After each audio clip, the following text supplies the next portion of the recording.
La primera lectura de hoy está tomada del capítulo 1 de la carta del apóstol San Pablo a los Colosenses.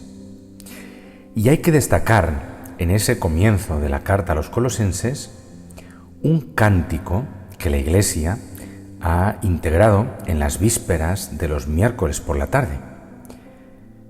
Y todos los miércoles la Iglesia nos propone este cántico. Es una composición poética que está tomada, como os digo, de la carta a los Colosenses y que celebra el misterio de Cristo. Cristo como Señor de la creación, Cristo como Señor de la historia y Cristo como aquel que marca una diferencia, que marca un antes y un después en cada uno de nosotros, en la historia humana, en el cosmos. Es un cántico precioso que conviene meditar muchas veces y por eso la Iglesia ha querido que esté integrado en las vísperas semana tras semana.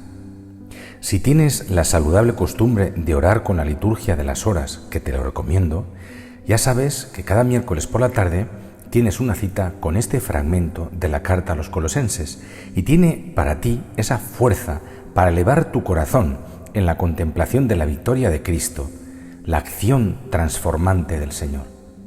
Entre las frases impresionantes que dice San Pablo en este cántico está esa que dice: Dios nos ha sacado del dominio de las tinieblas y nos ha trasladado al reino de su Hijo querido. Observa por un momento el paralelo que hay. Por un lado, se nos habla del dominio de las tinieblas. Por otro lado, se nos habla del reino del Hijo querido. Es realmente un cambio total y es también un recordatorio de qué es lo que significa la redención. Aquel que conoce a Cristo experimenta esa Pascua, experimenta ese paso de las tinieblas a la luz, de los dominios de la oscuridad y del odio al dominio del amor y de la salvación. Qué expresión tan hermosa la que da San Pablo. Nos ha trasladado al reino de su Hijo querido. El lenguaje propio del reino de Cristo es el lenguaje que Dios Padre utiliza con su propio Hijo al redimirnos. Dios Padre nos introduce en el diálogo eterno de amor que tiene con su divino Hijo, con nuestro Señor Jesucristo. El lenguaje propio de la Trinidad, el lenguaje interior de la Trinidad es el que se ha hecho exterior a través de Cristo, para que nosotros vivamos en esa comunión, para que nosotros percibamos la fuerza de esa palabra y para que nosotros aprendamos ese modo de hablar.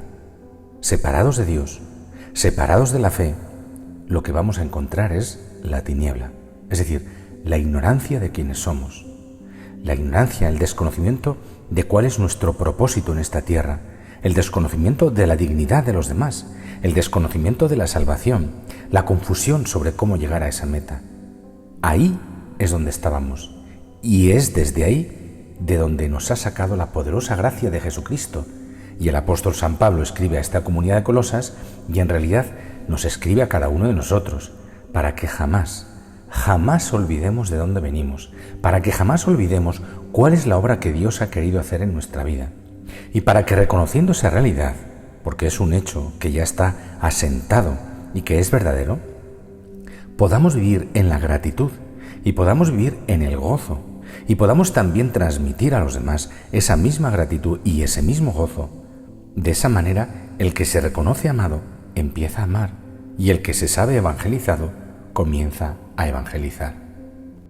Por otra parte, y pasando al Evangelio, mirad, cuando el Señor pasa en nuestra vida nos dice siempre una palabra y nos da una promesa, pero nos pide también que nos despojemos de algo y nos confía una misión. San Agustín solía decir esta frase: tengo miedo cuando pasa el Señor. ¿Por qué? Porque tengo miedo de que pase y no me dé cuenta. Y el Señor pasa en nuestra vida como sucede hoy en la vida de Pedro, de Santiago, de Juan, tal y como relata el Evangelio. En este caso el Señor ha pasado por la vida de sus discípulos con un milagro. No siempre Jesús pasa en nuestra vida con un milagro, aunque se hace siempre oír, siempre. Es bueno considerar estos tres aspectos del paso de Jesús en nuestra vida. Nos dice una palabra que es una promesa, nos pide que nos despojemos de algo y nos encomienda una misión. Podemos recordar en particular la reacción de Pedro al milagro de Jesús. Simón, que era de carácter espontáneo, fue a él: Señor, aléjate de mí, que soy un pecador. Lo sentía verdaderamente porque él era así. Y Jesús, ¿qué es lo que le dice? No temas. Bella palabra esta, muchas veces repetida. No tengáis miedo, no temáis. Y después está la promesa, le dice, te haré pescador de hombres. Siempre el Señor, cuando llega a nuestra vida, cuando pasa en nuestro corazón, nos dice una palabra y nos hace una promesa. Ve adelante, valor, no temas, tú harás esto. Es una invitación a seguirle. Y cuando oímos esta invitación y vemos que en nuestra vida hay algo que no funciona, debemos corregirlo y debemos estar dispuestos a dejar cualquier cosa con generosidad. Aunque en nuestra vida hay algo bueno, Jesús puede invitarnos a dejarlo para seguirle más de cerca. Es como sucedió con los apóstoles según el Evangelio de hoy. Y sacando las barcas a tierra, dejaron todo y le siguieron. La vida cristiana, por lo tanto, es siempre un seguir al Señor, pero para seguirle primero hay que oír qué nos dice y después hay que dejar lo que en ese momento debemos dejar y seguirle. Finalmente está la misión que Jesús nos confía. Él jamás dice, sígueme sin después decir la misión. Dice siempre, deja eso y sígueme para esto.